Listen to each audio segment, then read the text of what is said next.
What is up, family? We have another Patreon request. Tintin! The Adventures of Tintin and Hergé. Tintin in the Land of the Soviets, 1929 to 1930. Am I being introduced to Tintin? Huh.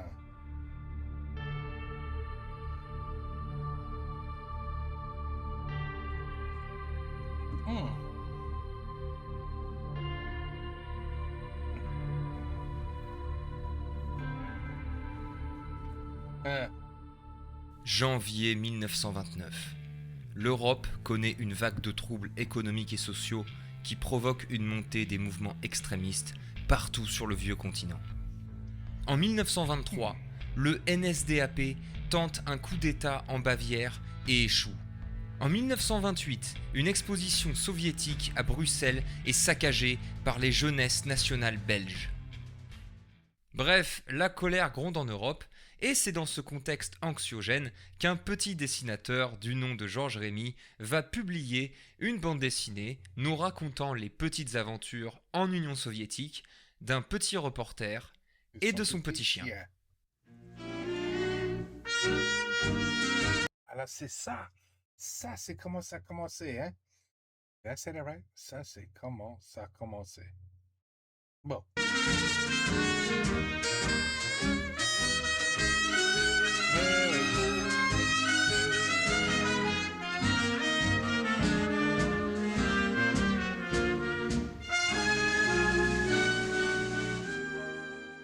Alors, 1929, c'est peut-être pas le bon moment pour commencer. Donc, on va repartir quelques années en arrière. En 1925, le XXe siècle, un quotidien de Bruxelles, accueille parmi ses employés le jeune dessinateur Georges Rémy, plus connu dans la revue Le Boy Scout belge sous le nom d'Hergé. Alors, explication rapide. Georges, Rémy, G, R, vous inversez, Hergé. Le XXe siècle est un journal très ancré catholique et conservateur. Son directeur, l'abbé Norbert Wallet, est notamment connu pour avoir une certaine fascination pour Benito Mussolini et l'idéologie fasciste. Oula, ça commence bien. Au départ embauché pour des petits boulots graphiques, Georges Rémy devient rapidement le poulain de l'abbé Wallet, qui sent un grand potentiel chez ce petit dessinateur en manque de confiance. Au fil du temps, Hergé parvient à se surpasser. Il voit l'abbé Wallet comme un véritable mentor. En 1927, le jeune dessinateur est bombardé rédacteur en chef du Petit 20e, un supplément pour la jeunesse dont le premier numéro sortira le 1er novembre 1928. Ce qui est pas mal, vous me direz. Rédacteur en chef à 20 ans ? On a vu pire comme début de carrière. Georges Rémy se retrouve alors à enchaîner les publications. Depuis 1926, il écrit dans le Boy Scout belge Les aventures de Totor, l'histoire d'un chef scout très influencé par le cinéma de Buster Keaton, et véhiculant les valeurs du scoutisme qu'Hergé admire particulièrement. Mais en même temps, Georges Rémy se retrouve à illustrer, un peu contre son gré et sous l'impulsion de l'abbé Wallet, l'extraordinaire aventure de Flup, Nénesse, Poussette et Cochonnet. Une petite bande dessinée peu intéressante pour le XXe siècle. Donc, 1928, c'est pas la joie au travail. Clairement. En décembre 1928, Hergé dessine quelques planches comiques pour le journal Le Sifflet, mettant en scène un personnage très inspiré de Totor et son petit chien blanc. Les gags sont basiques, le dessin est simpliste, pas de quoi sauter au plafond. Ça, c'est ce qu'on aurait pu croire aux premiers abords, avant que l'abbé Wallet ne découvre ces fameuses planches. Directement séduit, le grand directeur va demander à Hergé... Enfin, demander est un bien grand mot.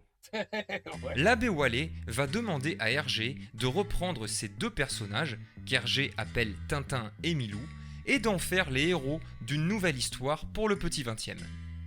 L'abbé Wallet ajoutera que cette histoire devra se passer en URSS pour montrer au peuple belge la réalité macabre du bolchevisme.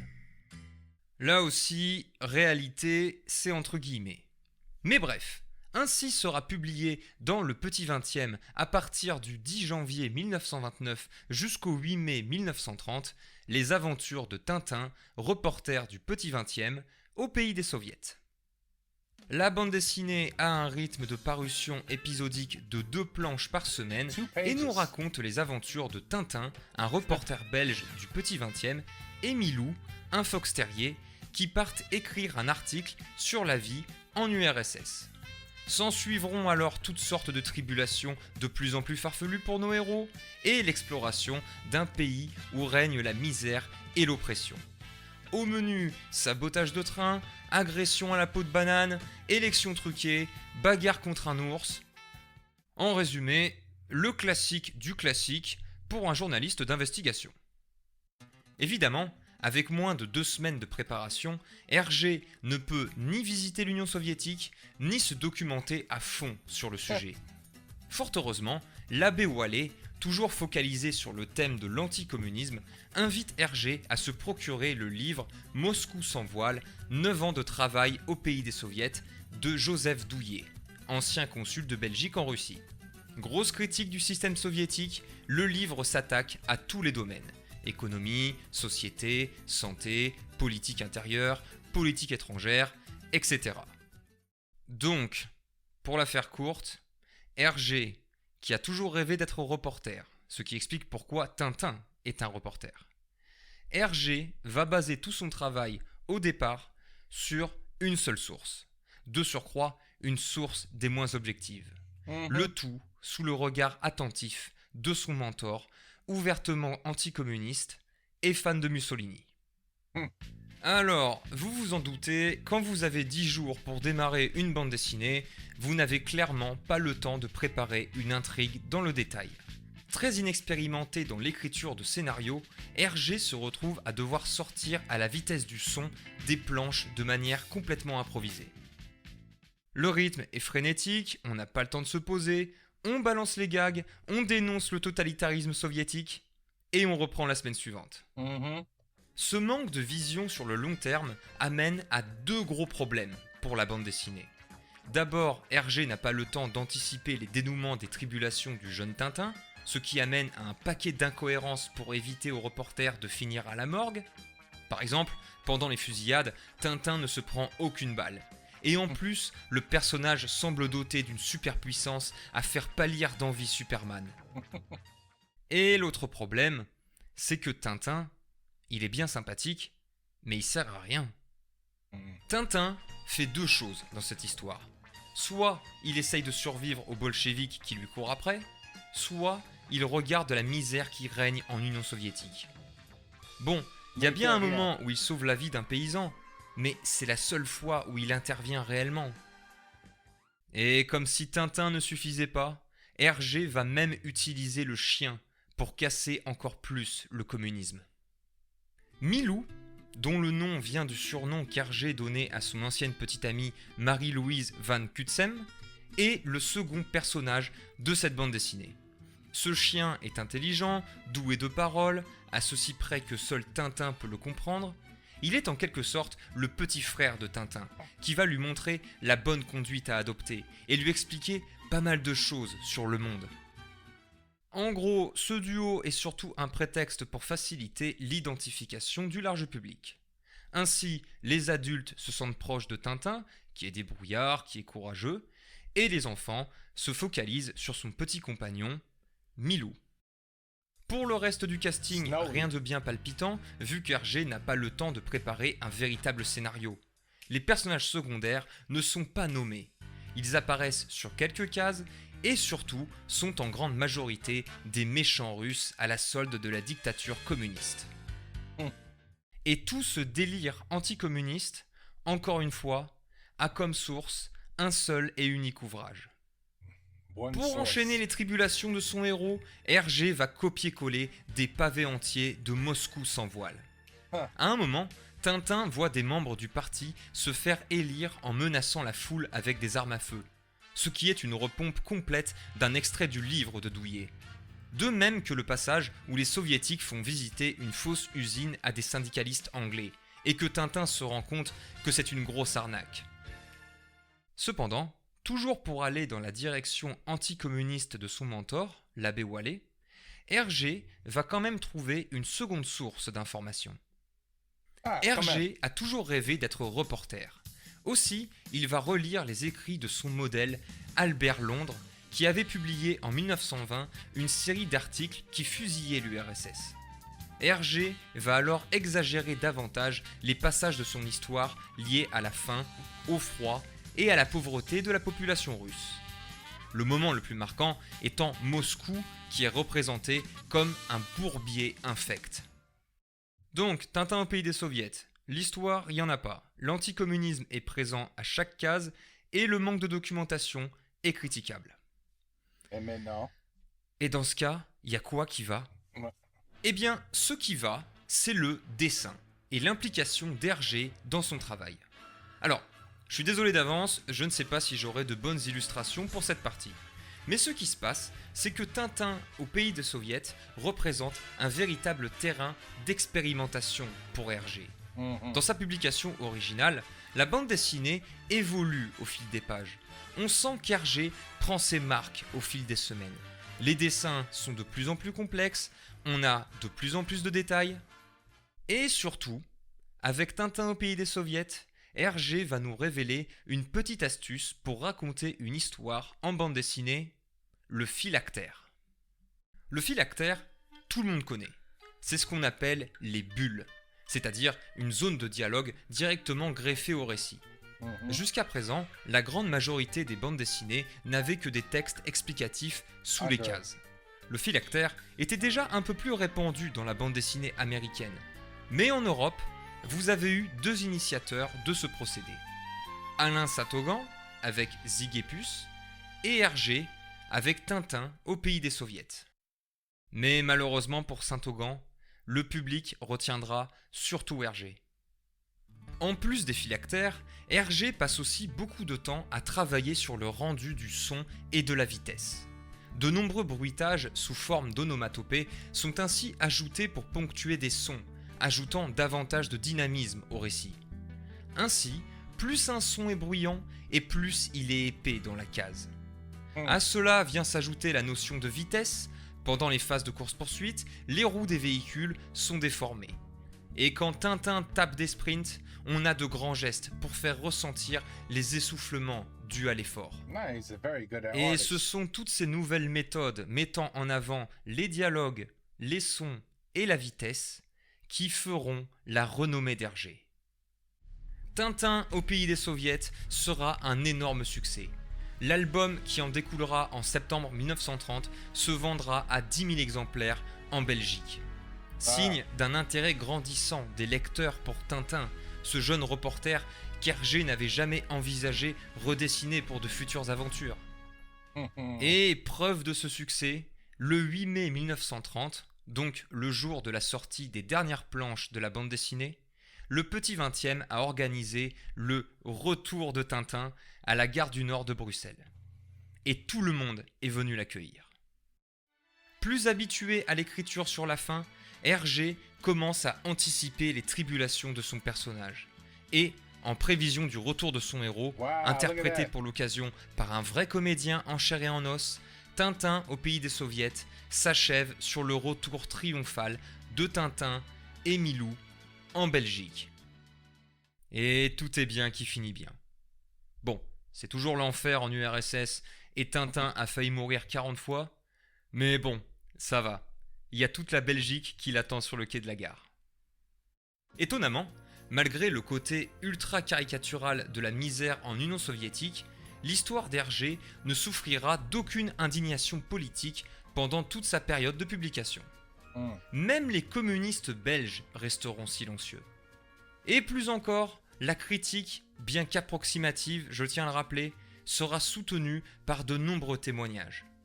Ainsi, au milieu des clichés et des exagérations, Tintin au pays des soviets reflète une part de réalité sur la situation en URSS, notamment sur les famines qui s'y succèdent et la spoliation des terres agricoles.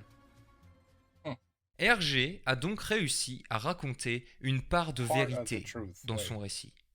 Une vérité exagérée, certes, mais une vérité quand même. Gagnant en assurance au fil des mois, motivé par l'abbé Wallet à s'enfoncer toujours plus dans l'anticommunisme, Hergé se verra rapidement rejoint par plusieurs assistants pour l'aider dans son travail. Aussi, Hergé prend finalement un rythme de croisière pour Tintin au pays des soviets. Et, pour souffler un peu, sort en parallèle une nouvelle bande dessinée, Quick et Flupk. Une suite très légère de gags qui permettent à Hergé de jouer avec ses souvenirs d'enfance et avec l'actualité parfois sombre de l'époque. Mais cette création parallèle ne fait pas le poids face à Tintin, qui s'expatrie même en France via le journal Cœur Vaillant. Le succès est donc sans appel, la Belgique et d'autres pays aiment Tintin, le petit reporter du petit 20e. Even today, everybody loves Tintin. Aussi, Hergé va commencer à réfléchir à une potentielle suite, tout en poursuivant en parallèle les aventures de Quick et Flupk pour se détendre. Hergé, toujours aussi marqué par les films muets américains qu'il a vus dans sa jeunesse, a une passion pour les Indiens d'Amérique, qui lui rappelle certaines valeurs du scoutisme qu'il défend corps et âme. Aussi pour lui, c'est sûr et certain, dans sa prochaine aventure, Tintin doit aller à la rencontre des tribus amérindiennes. Mais cependant, pour la suite des aventures de Tintin, alors qu'Hergé rêve d'Amérique, Norbert Wallet, lui, songe à l'Afrique. Ok. L'Afrique. 93 years. Alors, Later. qu'en est-il aujourd'hui de Tintin au pays des soviets ? Eh ben, c'est un sacré bazar. Du point de vue de l'auteur, Hergé a longtemps décrié cette première aventure de Tintin. Pour lui, c'est une erreur de jeunesse. Le personnage n'est pas intéressant, ses aventures sont trop facilement surmontables, le ton anticommuniste est trop calqué sur des clichés pour être légitime. Ce qui fait que dans les années 40-50, quand Hergé lancera la refonte des albums de Tintin, il dira niet à Tintin au pays des soviets. Niet. Le problème étant, et nous l'avons vu tout au long de cet épisode, que l'histoire est inexistante. Il n'y a pas d'enjeu. Pour Hergé, rééditer Tintin au pays des soviets signifierait repartir à zéro. Et clairement, Hergé n'a pas que ça à faire. L'album n'a eu droit à aucune adaptation au cinéma, il est complètement absent de l'excellente série animée de 1991. De sa parution en 1930 jusqu'à la fin des années 60, l'album ne sera pas réédité, amenant à une explosion des contrefaçons et des éditions pirates. Et en 2006, l'un des 500 albums de la réédition de 1969 se vendra aux enchères 60 180 €. Un record pour un album de bande dessinée qui n'a jamais été battu depuis. Wow. Donc, Tintin au pays des soviets, malgré la simplicité de son histoire vraiment? et son message anticommuniste très poussé, cet album plaît au public. Et ça, c'est surtout à cause de son style. Tintin au pays des soviets demeure une prouesse artistique qui a chamboulé les codes de la bande dessinée européenne.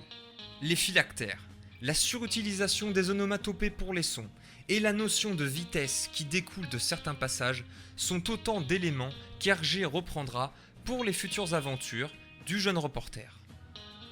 Tintin au pays des soviets est donc une expérimentation. Cette histoire a permis à Hergé de voir là où il excelle et là où il galère. Et pendant tout le reste... Galère, struggles. Galère. I'll never remember. Des aventures du reporter à la houppette, Hergé gardera cet état d'esprit. Toujours expérimenter, toujours se remettre en question, pour comprendre ce qui marche et ce qui ne marche pas dans son travail.